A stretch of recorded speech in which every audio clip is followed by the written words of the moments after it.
Yeah, okay, fine. Welcome to another episode of Pirkei Avot. We are now going to be doing chapter 5, Mishna 6, in memory of Levy ben Moshe Esther and Elishev bat Levy, and also in memory of Avimori, Yehuda ben Moshe Esther. And with that, I'm going to hand you over to Michael. Thank you, Rabbi Mashiach. So this Mishnah 6 of the 5th Perek, we are going to list the 10 trials that Moshe Rabbeinu was subjected to, and let's go through the Mishnah right now. So Asara Nisyonot Nisu Avatenu Et HaKadosh Baruch Hu Bamidbar. With 10 trials did our forefathers try HaKadosh Baruch Hu in the wilderness. Shneamar, as it is stated, V'yanasu oti ze asa pa'amim. They have put me to the test 10 times now. V'lo sham'u bakoli, and have not listened to my voice. This is from Numbers 14:22. So, what were the 10 trials? The Talmud recounts them as follows, and I'm going to list them. Number 1, before they crossed the Red Sea, they said to Moshe Rabbeinu, "Is it because there were no graves in Egypt that you have taken us to die in the wilderness?" So, Moshe, what's Moshe supposed to think with such a statement?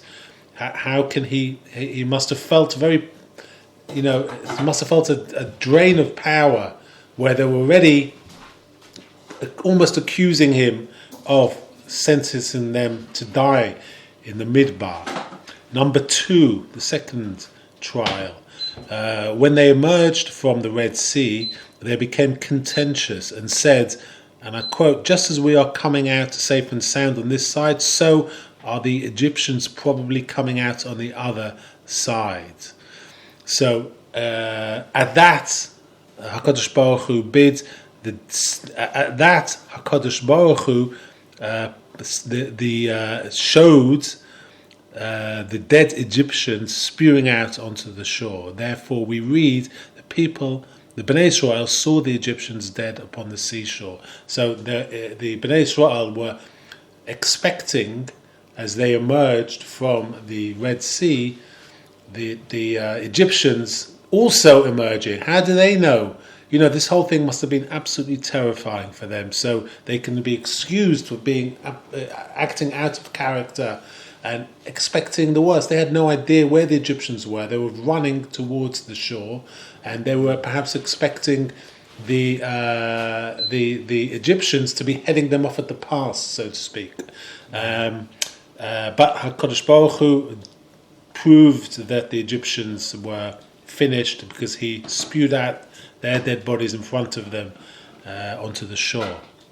And the third trial mentioned is at Marah. They came to Marah and could not drink the water, for it was bitter.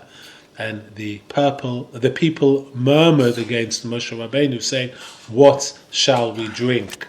So, after all of this, the issue, obviously, in the wilderness, your main fear is a lack of fresh water. This became now a major problem. Well, I heard once that they were not wrong to ask for water. If they didn't have water, they asked for water. Yeah. The problem is it was done, I think, with a lack of emunah in some way. It was like, we need the water, we're praying for the water, but because they should have been on a high level, or they should have had more faith in Hashem, that's why they were punished. But to ask for water, there's nothing wrong with that. Yeah. And in a similar vein, the fourth trial, when they camped at Refidim and there was no water for them to drink, and they quarreled with Moshe Rabbeinu and said, "Give us water to drink." So again, like you say, I mean, it's not unexpected. I think everything else you can survive without. You can be hungry for a few days even without eating, but water is something that you'll die after 3 or 4 days or something if you have no water, especially in the wilderness. So you can understand the terror, the fact that after all of these ordeals, escaping from Egypt, crossing the Red Sea, now the problem is, am I going to survive? It's like the end of a great escape, only to suffer perhaps a torturous death. Yeah, but at the same time, that was actually their undoing, because you could turn that the other way. You could say, after all that, you think Hashem's going to let you die because of lack of water? Yeah, that's true. So they should have asked for it, knowing or in a way expecting that Hashem was going to give it to them. But they thought, no, you're going to kill us. What? How can you do? You've been through 10 plagues, and like you said, all these miracles, and that's it. And this is where it's going to end. I think that was their big mistake. So what's the fifth trial? When they received manna each morning, Moshe Rabbeinu warned the people that they were not to go out on Shabbos, and I quote, "For today you will not find it in the fields." Nevertheless, on Shabbos, some of the people went out to gather, and they found none.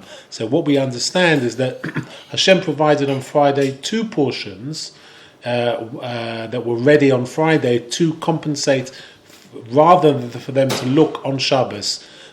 They were perhaps a little bit nervous that they wouldn't have, so they went out on Shabbos, and this was a fault of those, even though Moses warned them not to go out on Shabbos to look for the manna. Number 6, the 6th trial. Earlier, Moshe Rabbeinu instructed them, "Let no man leave any of it till following morning." We're talking about the manna here. Yet some left of it till the morning, and it bred worms and maggots. So manna was a miracle in itself, and for Moses told them that they weren't supposed to store and eat from leftovers or keep leftovers, and it decomposed very, very quickly. Or rather, it's bred worms and maggots very quickly. But the Bnei Israel weren't supposed to worry, because fresh portion would always be available the following morning. But again, this lack of emunah was evident amongst Bnei Israel. And what was the 7th trial?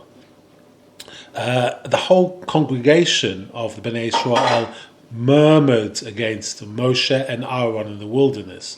And the Bnei Israel said to them, and I quote, "Would that we had died at the hands of the Lord in the land of Egypt, when we sat by the flesh pot and ate bread to the full. For you have brought us out into this wilderness to kill this whole assembly with hunger." So now hunger was an issue, even though manna was a miracle, and it was something like a wonder food, more than wonder food. It could be anything they wanted it to be, and it filled every desire. It filled their stomachs. Whatever portion they took, it would fill them. But yet they were still not happy. Now, not only are they looking against these miracles or poking holes in miracles, they're now debating whether Moshe and Aaron were actually what are they doing? What are you doing with us? You brought us out into the wilderness. What, are we going to die here? We're going to, in Egypt at least we had food to eat, and we were relaxed, and we had, we weren't in the state of total panic as to our immediate future. Now they're blaming God's ambassadors in this exodus. So let's look at number 8. What was the 8th trial? Now Bnei Israel and certain elements of it have a very strong craving for meat, and some say that this was actually remnants of or some attachments to the tribes of Israel that were from Egypt, that were winding the Bnei Israel up, saying, "Oh, we had meat to eat. Now we've only got to eat this strange produce that's come miraculously to us. You know what? We want meat again. I want meat again." So the Bnei Israel, I quote, they said, "Oh, that we were given meat to eat. We remember the fish that we would eat in Egypt were nothing. The cucumbers, melons, leeks, onions, and garlic. But now our spirit is dried up. There is nothing at all but manna to look at." So I think they were being wound up about the lack of meat. Well, I've got my own views about meat, as we all know. So I'm looking from a different angle. But obviously, this was something they were acting like petulance. I shouldn't say that, but I mean, because you imagine the stress they were going through. But and perhaps even post-traumatic stress effects of these events that were just, they were miraculous events. They were completely out of human understanding. All of this, and they were complaining about things that, about things that they shouldn't have been complaining about. So they made a request or a demand for meat, and they wanted meat, whatever happened. And obviously, we know that Hashem gave them what they asked for. They relented, even though slightly unwillingly, I think, and provided quails that immediately made them ill. Let's look at number 9, the 9th trial. They made the golden calf, which obviously is a smack in the face to Hashem. I shouldn't say that, but it really must have been. As it were. As it were. Yeah. To produce an idol amongst all of these miracles and happenings, at such a quick response to Moshe not coming down from Har Sinai, so immediate was their desire to produce this golden calf. There was no delay. Well, you have to understand also that, first of all, you're referring to the Erev Rav, the mixed multitude that came out of Egypt, and they were the troublemakers. They were the ones who wound them up. Yeah, but they also they were like false converts. They were like, yeah, we'll go with you and we'll be like you. But they were the ringleaders in most of these scenarios. But over here, you have to understand that. Which point were you making? That was the 9th one. That was I'm talking about the golden calf. Okay, so there were of 3 million people, which is included 600,000 males, there was only 600 culprits, the ringleaders, and the Jewish people were punished because of those 600 Erev Rav, but the entire Jewish people were responsible because they didn't object. So really, to turn around and point the finger at the Jewish people for this, it's not the entire picture. It's because of their lack of reprisal, their lack of making an objection or making a protest, is why they were cornered for that particular Avera. And we're paying for it to this day. Yes. And what was the 10th and final trial? So in the wilderness of Paran was the Incident of Despise. As we learn in the Torah, Moshe Rabbeinu sent 12 picked men to spy out the land which Hashem promised they would be able to conquer for their own. 10 of these 12 brought back such a bad report that the whole Bnei Israel lost all heart and nerve and just broke down in a nervous breakdown. At this incident comes the verse that our Mishna quotes, calling it the 10th time that the Bnei Israel tried HaKadosh Baruch Hu. So, this whole, these events kind of, to me, signals a sort of Stockholm Syndrome, where you hear about people who have been held captive by kidnappers or even worse, and they spend years in captivity and they become so used to it and they become in such a weird relationship with their captors that they actually don't want to leave. I mean, when you think, how can that be? Or they would rather than face life, a new life, which is their old life, they would rather have this captivity. They're more comfortable. They know they kind of got used to this weird way of life. This perhaps is what was affecting the Bnei Israel. So let's look at. Well, look, you can't blame them for having this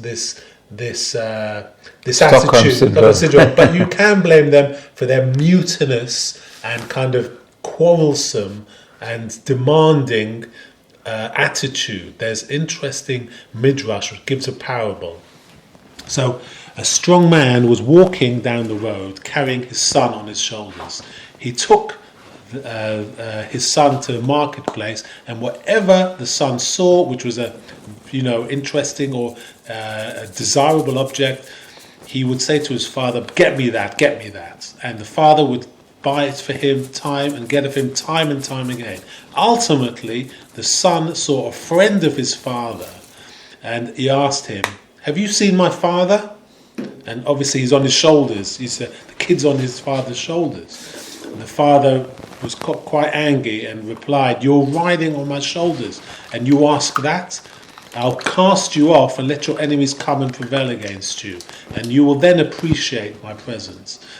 There and then, as scriptures tells, the people of Amalek came and attacked the Bnei Israel. So it's like a child on a father's shoulders and mockingly asking, oh, where's my father, to a passerby. This was like Bnei Israel in this situation of being brought out of Egypt, going through these trials and tribulations, and being petulant to the highest degree. And let's look further. In his commentary on Shemot 14:13, Rabbi Avraham ibn Ezra writes very perceptively about the Bnei Israel at the Red Sea as they faced the oncoming Egyptian pursuers. And I quote, we may wonder how such a great host of 600,000 men could be frightened of their pursuers. Surely they outnumbered the Egyptians. Why didn't they just fight for their lives and for their children? The answer is that the Egyptians had been the Israelites' lords and masters. This generation that went out of Egypt had learned from its earliest years to bear the yoke of Egypt, and its spirit was downcast. How could they battle their old lords and masters if the Bnei Israel was strengthless and untrained in battle? They had been slaves, so how could they be? And so Amalek attacked with a small army, and but for Moshe's prayers, they would have vanquished the Bnei Israel. Kadosh Baruch Hu therefore arranged for all the males who left Egypt to die in the wilderness in their 40 years of wandering, since they had not the strength to battle the people of Canaan, until a new generation arose, a generation that had never seen exile, and thus had a spirit of high courage. That's from Avraham ibn Ezra. So we can see from there that the Bnei Israel, they didn't sin when they failed their 10 tests, but neither did Hashem punish them in anger or petulance. Hashem was understanding to their plight and their mental condition. Until the moment of liberation, these Bnei Israel were enslaved and oppressed in cruelty. They learned to bear their painful lot, perhaps, but they never learned self-reliance and to depend on their own resources in providing for themselves, their families, or their future.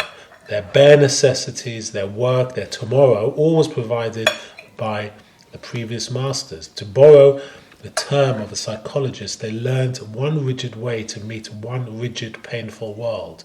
Outside the system, the world they knew, they couldn't learn to tolerate new anxieties or frustrations. So this was a broken-spirited Bnei Israel that had to almost be just walked for 40 more years to let the new generation that didn't have this fresh in their memory and was not subject to the mental PTSD that must have been prevalent with the original Bnei Israel. The new generation was the ones to change things. Wow, that's a really hard-hitting discussion about what happened to Bnei Israel in Egypt. So that concludes Mishnah 6. Next time, Bezrat Hashem, that we convene, we're going to do Mishnah 7, and that'll be the 10 miracles that were performed for our ancestors in the Beit HaMikdash. So until then, we wish you a wonderful and blessed week.